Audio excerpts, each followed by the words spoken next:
Want to achieve network marketing success? Then you're in the right company. Hello, and welcome to Leave Nothing to Chance, hosted by networking marketing giant John Solleder. Learn everything you need to know about the network marketing space from somebody who's actually done it. Join us every week for front row seats as we feature some of the finest and most successful personalities in network marketing. Leave nothing to chance. Join us now.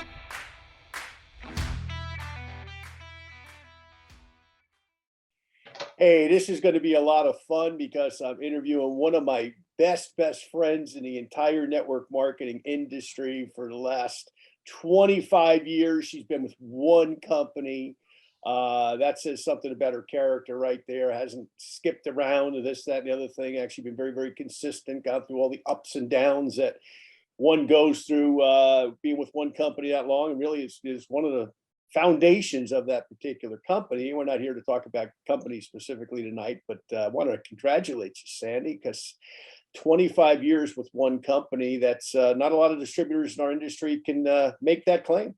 Well, thanks, John. It's been it's been quite a road, but I've enjoyed the whole journey along the way. And I'm in my 25th year with a Canadian company, actually, and I've enjoyed it. I've learned a lot of things along the road, and I've come through many, many things. And I guess one of the things that I want to talk about is how the industry has evolved over the last 25 years, because I've certainly seen many changes. And when I started, for instance, in the industry, which is over 30 years ago, we didn't even have cell phones back then.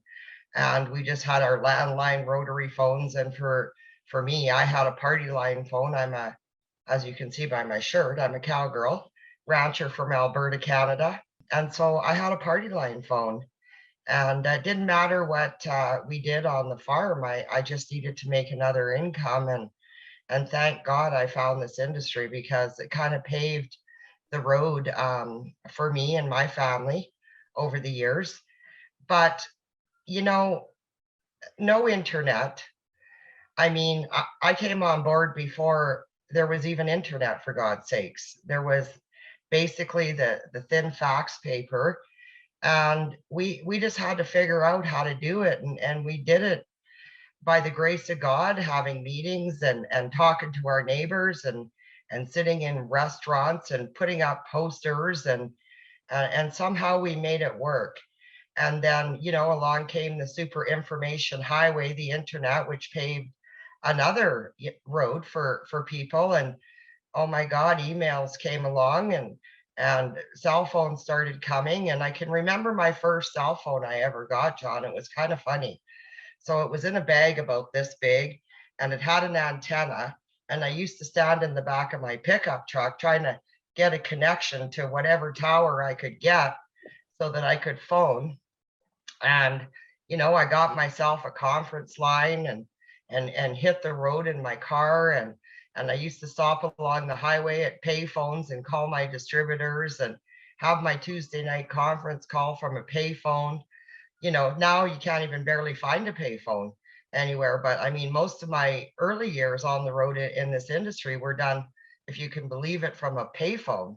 And I got myself a toll-free number so that people could get a hold of me right to my house. And I just think about how far everything has come.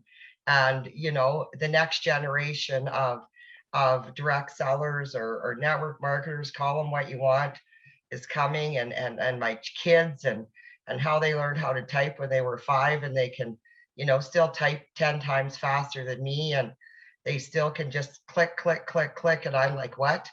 And it's just, it's really evolved over the years. But it's exciting, though. I mean, it's exciting, but I still believe, John, and I still believe that I don't like sort of, when people are out there in the industry and they just fire a text and they're like, what's up? I'm still all about, hi, how are you? How's your life? What are you doing? I'm about the telephone. And maybe because that's how I came up it through this industry, was through the telephone. I believe in conversation. I believe in building a rapport. And that's kind of how I roll. And it's worked for me all of these years. But I'm starting to get a little better with social media and stuff. But It's not how I started, and I'm just not 100% there yet. Well, when you guys started, you lived on a farm, you and your husband, your kids were really young, and now they're all like college graduates and all doing great. But when you started, you guys lived in a town. I think you've told me, but I don't remember how many people lived in your town, like 50 or something? Okay, no, so actually, John, when I started, I lived on a ranch, which was 29 miles from town. So it was a 60-mile round trip just to pick up my check, because in those days, we didn't have e-transfer, nothing. You got a actual paper check. And if I wanted a quart of milk, I had to go 60 miles to get the quart of milk. So, but the town that I went to get the quart of milk was 2,000 people that lived in the town where I got the quart of milk. So, yeah. So when people tell me they have trouble finding people, I'm like, holy crap, my closest neighbor was 9 miles. Don't tell me that. My closest neighbor was 9 miles, for God's sake, on a party line phone. I don't accept that you can't find any people. Yeah. Well, needless to say, you certainly made it work and you built a huge business. So let's talk about self-development a little bit. I know you've read my latest book, Leave Nothing to Chance. I know you've read our other book, Moving Up 2020. And what stands out? Are there chapters there that are dear to your heart? John, I've known you for 25 years. I've read a lot of books, okay? And so my favorite book, and I think this is the key to all business in this industry. And it comes right out of your book, as a matter of fact, John Solleder, Moving Up. And I think that all people in this industry need to understand that there's basic fundamentals when they're going to join a network marketing company, and what's important for a long-term business. And this is kind of why I've been in this company for so many years, because I did my homework before I joined, because I've been in 2 other companies, John, that didn't last long term, and I didn't want that to happen again. So it's right in your book. It's my basic foundation. And when I was rereading it today, I was like, oh my God, me and John are both on the same page here. It's just crazy. So one of the things that I look for in a company, or did, I haven't changed companies for 25 years, is who's behind this company? Who are the people that started this company, and what's their credibility? Okay. Because it's really important that you have people that actually are like-minded, like yourself, that just didn't come up with some dream, oh, I'm going to start a company. You want people that have, number one, credibility, have the money to back what they're doing, do what they say, and say what they do. And that's really, really important to me. And number two, it's about what is the flagship product that they're offering to you, because in order to make money in this industry, you got to be selling something. So what is the product, and how does it resonate with you? And how long has this product been around? Or is it something new that the world's going to really love, and it's just going to take off like a rocket? Okay. So you really have to get behind your product. Okay. And then that's your anchor product, by the way. The company should have more than one product. And I love products that are usable products, so that you have to buy each and every month, or you have to keep taking, like nutritional supplements, for instance. I like that because that's what creates a really good long-term residual income. Number three thing that I love, and most people, they get so excited when they join the company, and they either gravitate to the owners of the company, or they gravitate to the product. But the most important thing that I think that people miss in this industry is they don't learn the compensation plan. And so what is the compensation that you're going to get paid for work that you do? Okay. So I think when you dissect a company, that's exactly what you need to know, is what is the comp plan? How does it pay? How many generations, levels, or whatever? I came originally from a binary company.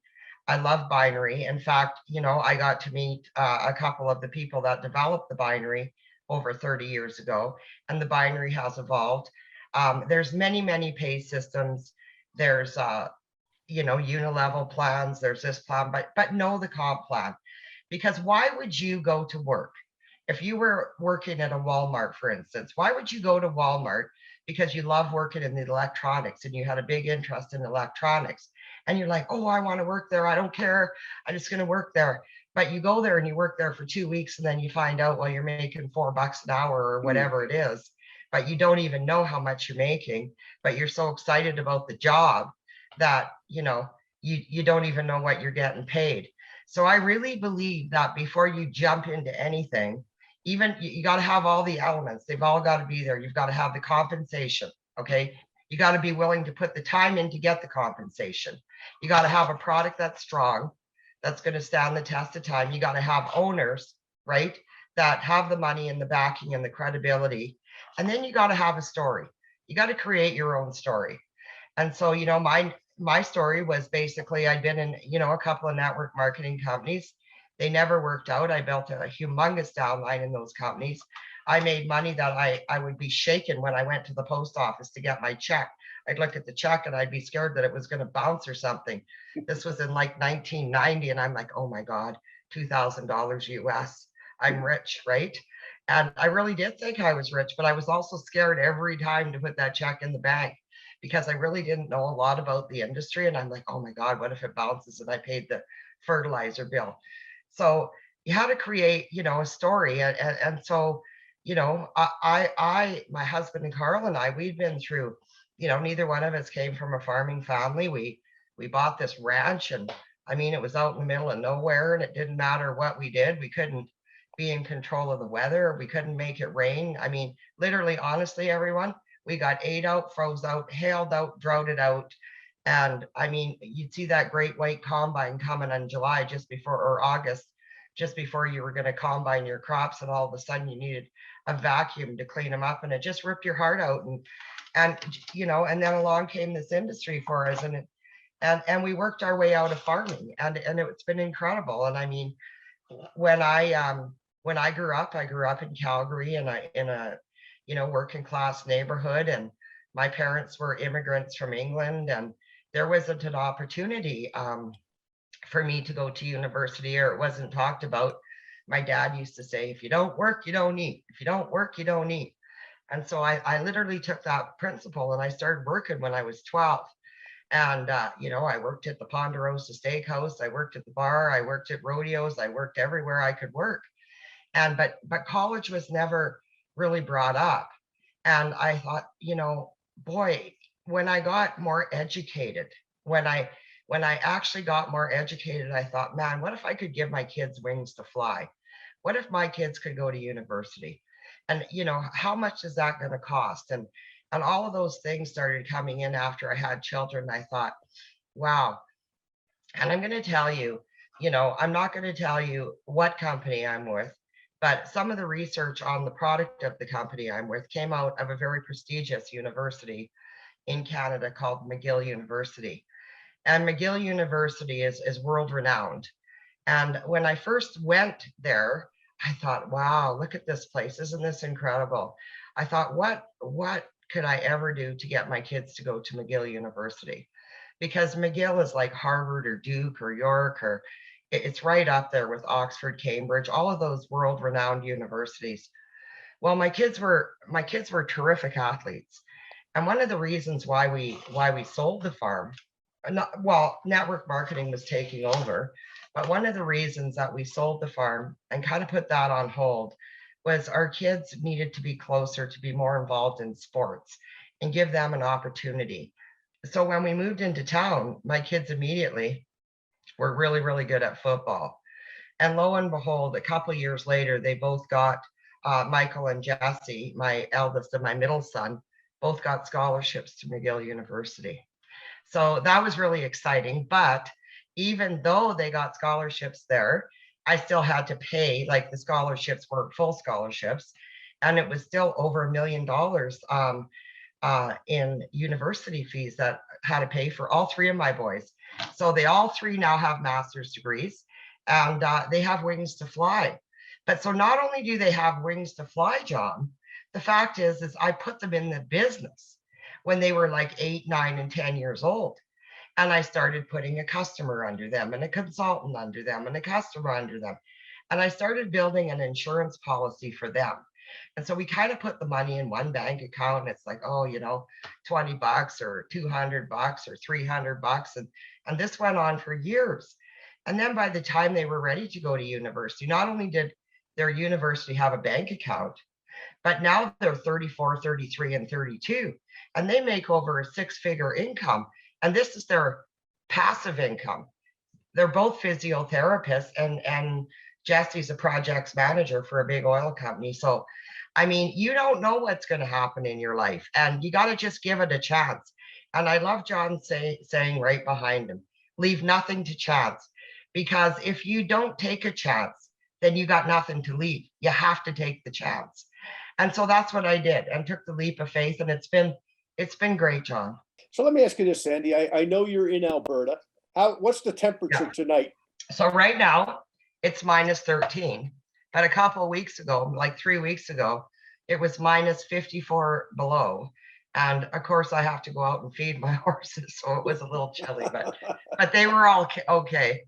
But So let me go on with a question about that. So it's minus 13 degrees, and a beautiful limo pulls up to your house right now and says to you and Carl, hey, we're taking you guys to a beautiful island.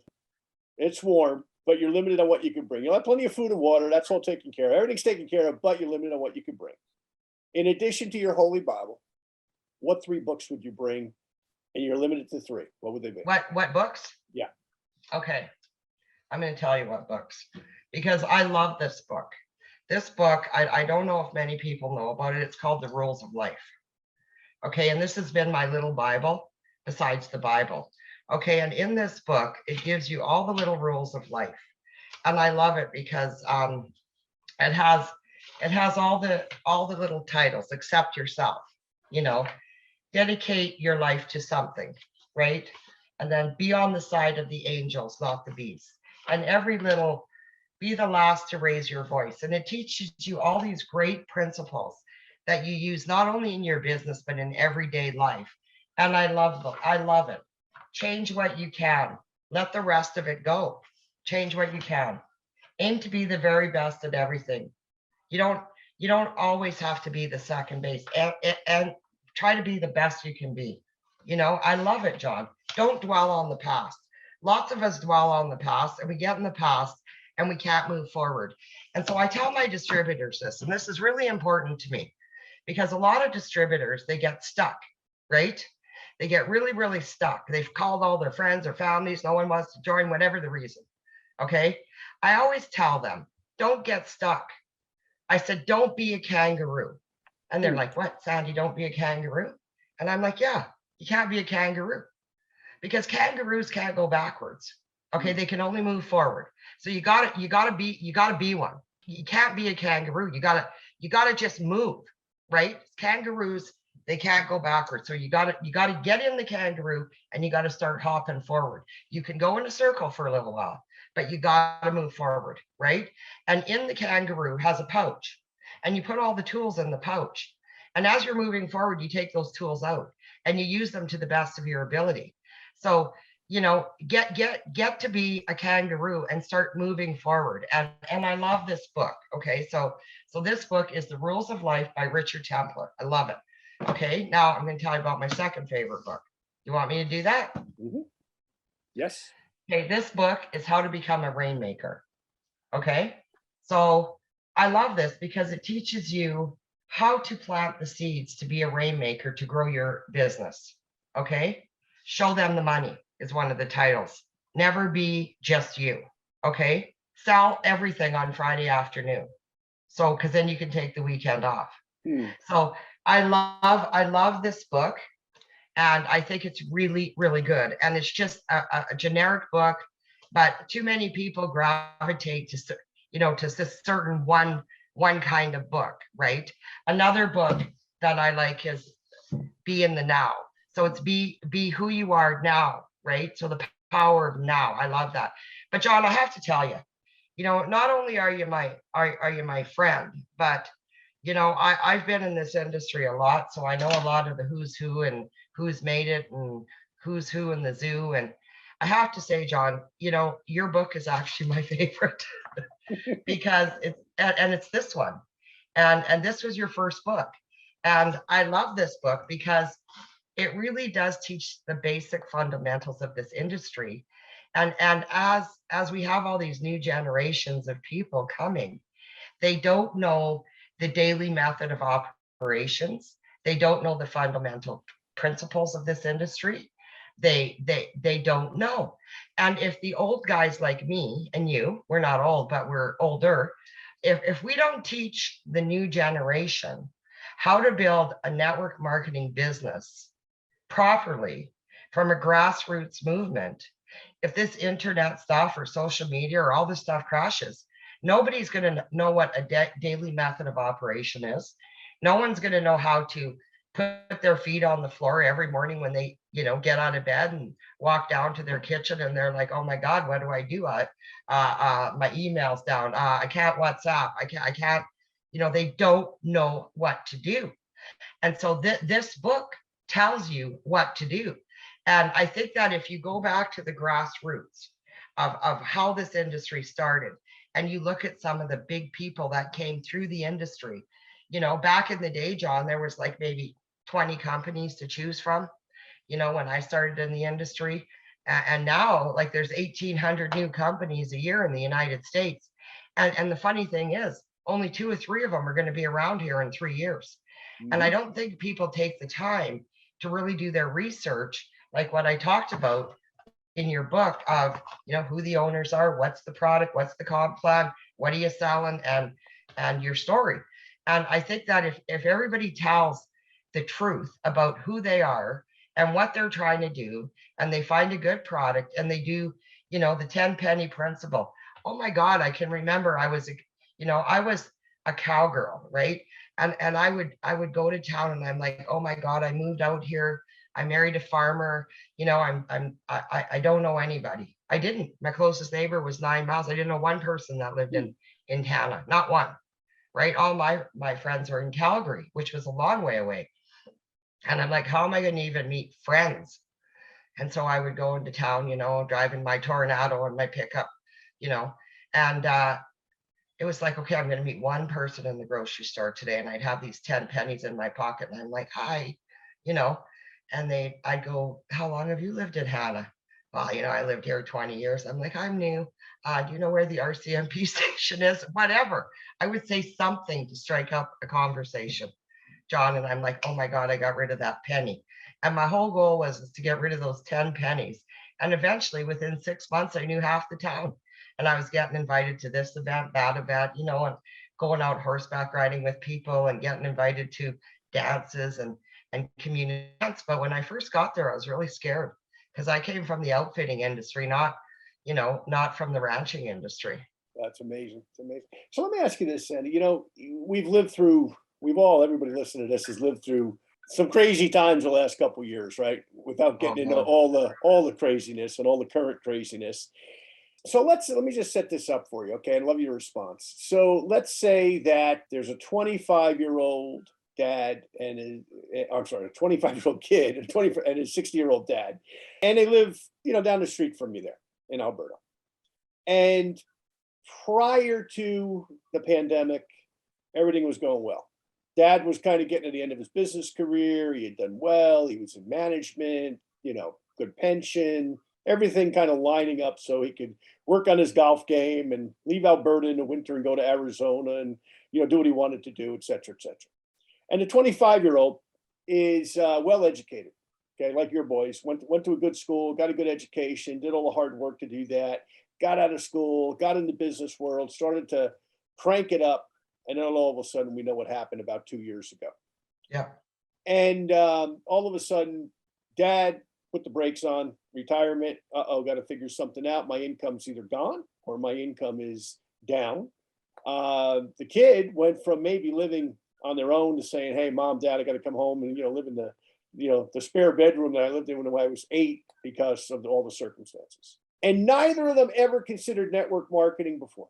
They both were just kind of, hey, that's something, that's for other people. That's not for us, whatever reason. They had the wrong opinion of the industry, whatever. Okay. People have a lot of different ideas, or they just never been exposed to it, right? And they say, Sandy lives down the street and Sandy's in one of those companies. And boy, she does pretty well. She's got nice cars. She's got a nice house. She always seems to be traveling around the world. Prior to the pandemic, she was going to Europe and she was going to the States and, doing all sorts of fun things. And they come down tonight and they knock on your door and they say, Sandy, can we take an hour of your time and find out if this industry is for us? What do you tell them? I would tell them that it's the greatest industry ever, because it doesn't matter what company you choose, as long as it has the 5 principles in your book, John, then it's an even playing field, John. That's what I love about it. Everybody pays usually a membership to get in. They buy some initial product and then it's sales, right? That's what it is. We're sellers.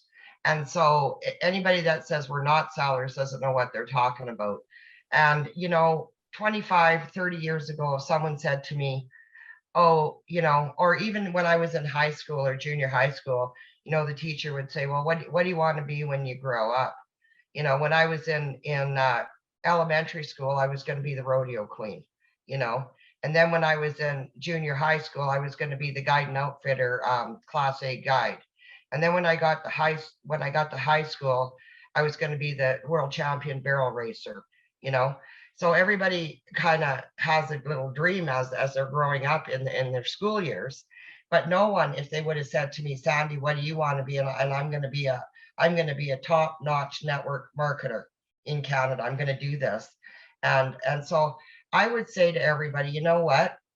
You don't know what journey your life is going to be on, because certainly 25 years ago, I had no idea that my little business was going to turn into an empire.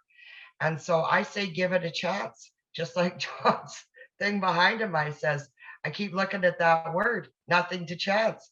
You got nothing to chance. I mean, it's cheap to get in this industry. It's not even expensive. You can get in for under $1,000 and you can turn it into whatever you want. So what have you got to lose?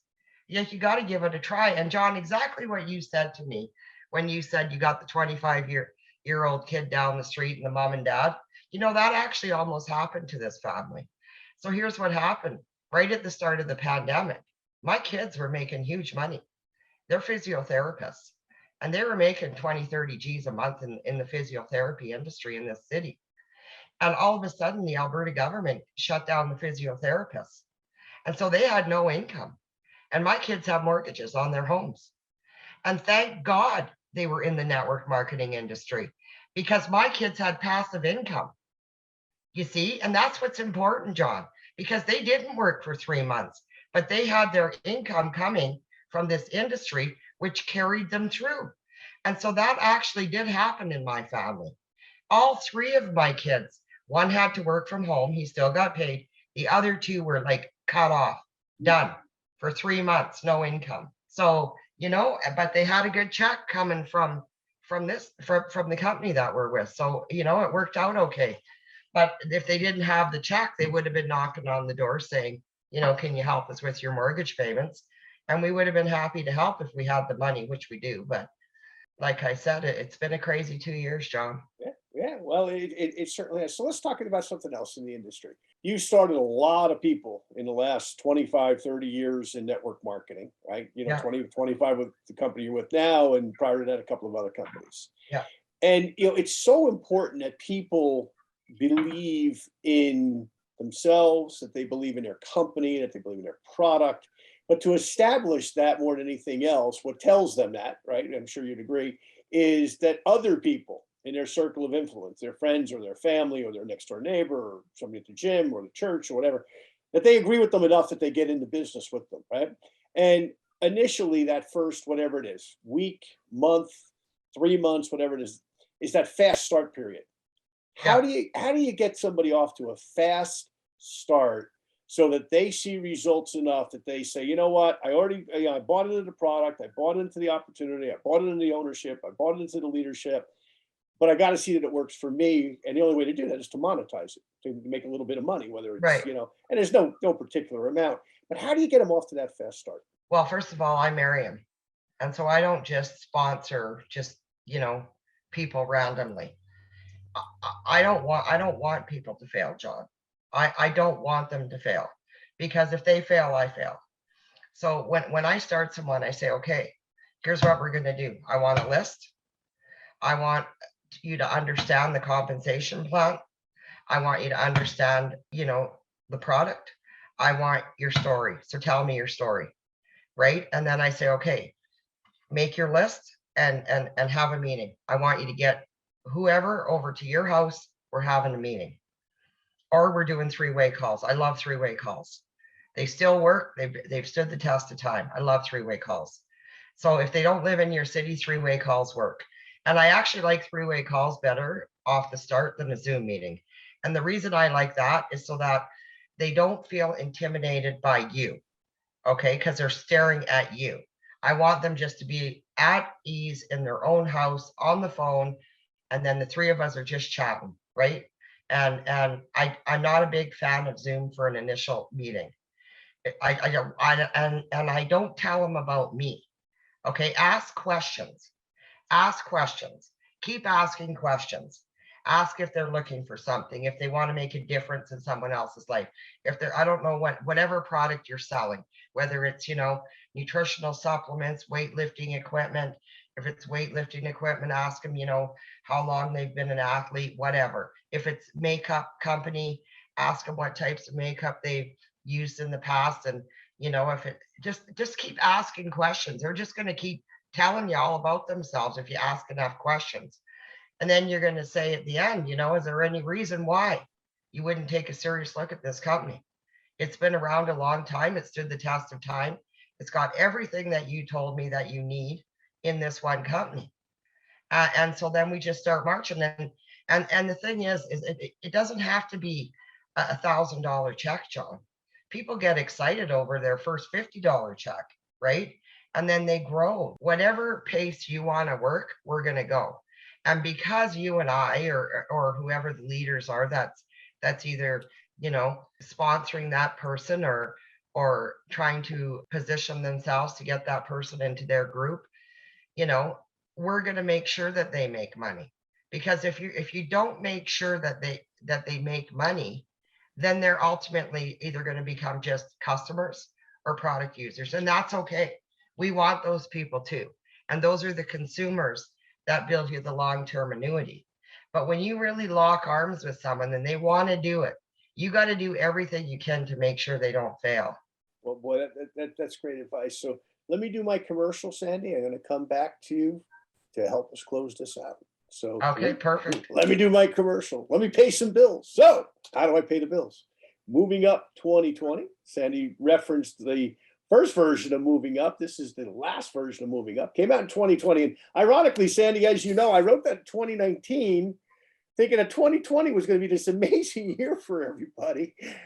And it kind of turned out that way in a not so great way. But read the book. A lot of stories in there. By the way, including Sandy's story and one of her son's stories. And of course, our new book, Leave Nothing to Chance, which Sandy referenced earlier as well. And, these books, they're not about me. They're about the collection of all the people that I've known and I've worked with in the industry. Not all of them, I've known thousands of them, but a handful in each. And not only their stories and their success stories, but to just tell their success stories doesn't help you. It's their morsels, it's their ideas, it's their strategies, their tactics, what worked for them that's shared there. So anyway, you can get them online if you want, certainly. Now, our podcast, Leaving Nothing to Chance, as you're looking at right behind me here, Leaving Nothing to Chance, every Tuesday it takes place with a live show, okay? Every Tuesday, and we're on Spotify, we're on Apple, we're on iTunes, we're on a number of other leading business podcast networks, so you can pick it up there. But if you don't hear it live, that's okay, because you can always go to leavingnothingtochance.com. And not only are these great interviews recorded, but we also take them and we also put them in word form. So if you want to read them for some reason, right, there might be something Sandy said on this particular call where you said, I want to go back to that. You can actually read the transcript as well. So make a note of that, leavingnothingtochance.com. So Sandy, in closing, my dear friend, your advice here. We're in 2022 already. It's an extraordinary that we're in 2022. Incredible. Here we are, the end of March already. And what's the future look like for you? If we all had the crystal ball, John, we could, predict the future. The future, I think, it's been pretty bad the last couple of years. I'm not going to lie. Everybody knows that in the world, but we've got an incredible industry here, and we've been able to make it work. And I think this whole industry, the future is bright. And part of the reason the future is so bright is because people have had to learn how to work from home. I think the future is really bright, John, and new companies are coming on stream with new innovative ideas, and this industry itself, has proven the test of time. And I mean, it wasn't easy in the early ways for the Amways and the Herbalifes and all of those companies, years and years and years ago, but they paved the way. They actually paved the way for us. And they went through the hard times, and they went through the ups and downs, and my God, Amway got shut down 3 times and came back. So, and that was in the early years. And look what we got now. We've got all of these wonderful, like-minded people that have had to learn a new way to do business, whether it's online, whether it's Zoom meetings, whether it's recruiting, whatever. We've had to learn how to do things differently the last couple of years. So I think the future is bright for this industry. And, the only way that you lose in this industry, the only way that you can lose is if you quit. So that's the only way you lose. So never quit, never lose focus of your dreams, dare to dream, leave nothing to chance, you guys, leave nothing to chance. Take every single chance you can, because we have lots of chances in our life. And all of those chances are just one step further to fulfilling those dreams that you have. So anyway, John, I'm really, really happy you had me on this podcast. You're such a wonderful guy. And you guys, I know that John's got 3 books, but the daily method of operation, you got to learn that, how to set yourself up. So get this book. And honestly, if John ran out of copies, I've got a few. So I love it, John, and you're the best. And I love working with you. You're just an incredible person. Well, likewise, Sandy, it's been a lot of fun. And hey, you know what? We're not getting older. We're getting better. We're getting smarter. And I agree with everything that you just said there. The industry, it's for people our age group. It's for people older than us. And it's certainly for people younger than us. And, when you listen to these podcasts, folks, once again, listen to them with pen and paper. Take these notes, boy. You're hearing people that are legends in their industry, legends in their companies, people who've worn the distributor's shoes. The one thing we never do on Leaving Nothing to Chance, we don't interview anybody who's never done it. We don't have the lucky loos or the theoretical people. We have people that have built checks, and they're still building checks, the people that we interview. So keep that in mind. You're hearing from people who are doing what you want to do if you want to be a distributor in this industry. Now, if you want to be corporate or you want to be something else, well, this isn't the show for you.